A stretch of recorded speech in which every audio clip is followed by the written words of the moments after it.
پریشان حال کو چاہیے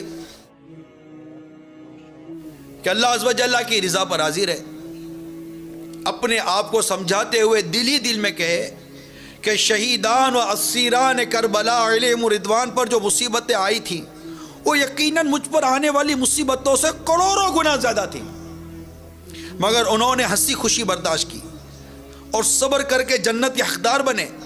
میں کہیں بے صبری کر کے آخرت کی سعادت سے محروم نہ ہو جاؤں، کیونکہ جب اس طرح کے ہم تصورات قائم کرتے ہیں، جیسے امام حسین رضی اللہ تعالیٰ عنہ شہداء کربلا کے بارے میں جیسا بھی بیان ہوا، تو ان کی یاد کو اپنے ذہن میں لائے، ان کے واقعات اپنے ذہن میں لائے۔ حضرت یعقوب علیہ نبینا علیہ السلام جو حضرت یوسف علیہ السلام کے والد ماجد تھے، انہوں نے اپنی بیٹے کی جدائی پر صبر کیا، اور ایسی جدائی تھی کہ روتے روتے آپ کی آنکھوں کی روشنی جاتی رہی، لیکن صبر کرتے رہے یہاں تک حضرت یوسف علیہ السلام کا پیرہن کرتا آپ کی مبارک آنکھوں پر پھیرا گیا، جس سے آپ کی روشنی بحال ہو گئی آنکھوں کی۔ حضرت ابراہیم علیہ السلام کے ساتھ کیا ہوا، حضرت نوح علیہ نبینا علیہ السلام کے ساتھ کیا ہوا، حضرت موسیٰ علیہ السلام کے ساتھ کیا ہوا۔ جب قرآن پاک کے اندر سے کئی مضامین ہیں کہ سرکار صلی اللہ تعالیٰ علیہ وآلہ وسلم کو کفار مکہ نے ستایا، کفار مکہ نے بہت کچھ اذیتیں دی، بہت کچھ تکلیفیں دی، اور جب بہت تکلیفیں بڑھتی تو اللہ تبارک و تعالیٰ قرآن پاک کے اندر آیت نازل فرماتا جس میں انبیاء کرام کے مبارک تذکرے ہوتے تھے، ان کے واقعات ہوتے تھے کہ ان کی مصیبتوں کو یاد کیجئے، ان کی مصیبتوں کو یاد کیجئے، ان کی پریشانیوں کو یاد کیجئے۔ حضرت موسیٰ علیہ السلام کی پریشانیاں جو ان پر آئیں اس کو یاد کیجئے، ابراہیم علیہ السلام کے واقعات بیان ہوئے، اور پھر میرے آقا صلی اللہ تعالیٰ علیہ وآلہ وسلم کا یہ ارشاد کہ اللہ کی راہ میں جتنا میں ستایا گیا ہوں اتنا کوئی نہیں ستایا گیا۔ بندہ غور تو کرے، انبیاء کرام علیہ السلام کی سیرت پر غور کرے، صحابہ کرام علیہ رضوان کی سیرت پر غور کرے، کتنا ستایا گیا، کتنا ستایا گیا۔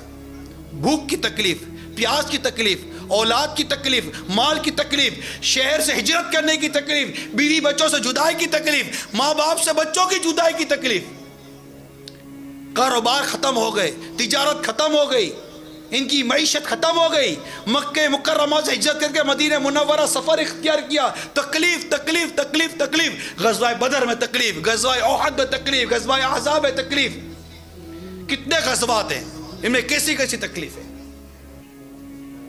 لیکن صبر کیا، جمے رہے۔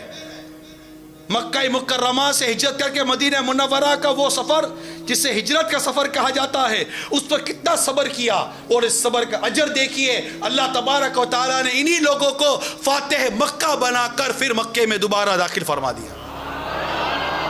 صبر کیا، میرے آقا صلی اللہ علیہ وسلم نے صبر کیا، طائف کے میدان میں میرے آقا صلی اللہ علیہ وسلم نے صبر کیا، حرم پاک میں جب آقا صلی اللہ علیہ وسلم کے گلے مبارک کے اندر چادر کا پھندا ڈال کے کسا گیا، میرے آقا نے صبر کیا، کچرا اور کوڑا پھینکا جاتا، میرے آقا نے صبر کیا، آپ کی شہزادی کو تکلیف دی گئی، میرے آقا نے صبر کیا، شہزادے کا انتقال ہوا، میرے آقا نے صبر کیا، خدیجہ الکبریٰ رضی اللہ تعالیٰ عنہ انتقال کر گئی، میرے آقا نے صبر کیا، آپ کے مبارک صحابہ آپ کی آنکھوں کے سامنے شہید ہوئے، آپ نے صبر کیا، آپ کے صحابہ کرام کو آپ کے سامنے ستایا گیا، آپ نے صبر کیا، امام حسن رضی اللہ تعالیٰ عنہ کو زہر دیا، آپ نے صبر کیا، امام مالک کو مدینے کی گلیوں میں ستایا گیا، انہوں نے صبر کیا، حضرت امام احمد بن حنبل رضی اللہ تعالیٰ عنہ کو کوڑے مارے جاتے روز کے، انہوں نے صبر کیا، امام اعظم رضی اللہ تعالیٰ عنہ کو جیل میں بند کر دیا گیا، آپ نے صبر کیا، خود میرے آقا اعلیٰ حضرت امام اہل سنت کو کتنا ستایا گیا، آپ نے صبر کیا۔ ہمارے بزرگان دین فرماتے ہیں، اور یہ بات منقول ہے کہ دین مکمل صبر کا نام ہے، دین سراپا صبر ہے، پورا صبر ہے دین، ہر طرف صبر ہی صبر ہے، اور کریں گے کیا صبر نہیں کریں گے تو، ہر طرف صبر کا درس ہے، صبر کرو صبر کرو صبر کرو۔ ہماری بے صبری ہماری کسی کھوئی بھی چیز کو واپس نہیں لا سکتی، البتہ ملنے والے اجر کو ضائع کر دیتی ہے، بے صبری، ہر طرف صبر ہی کا درس ہے۔ آپ فجر میں نہیں اٹھ رہے، اٹھیے نماز پڑھیے، صبر کیجئے، اٹھیے اور نماز پڑھیے اور صبر کیجیے. آپ کے سامنے گناہ منہ کھولے کھڑا ہے, اللہ تعالیٰ نے منع کیا گناہ سے بچیے اور صبر کیجیے. ماں باپ کو اولاد ستا رہی ہے, اولاد کی تربیت کیجیے, صبر کیجیے. اولاد پر ماں باپ زیادتی کرتے ہیں, اولاد ماں باپ کا ادب کرے اور صبر کرے. بیوی تنگ کرتی ہے, بیوی کی تربیت کرے, صبر کرے.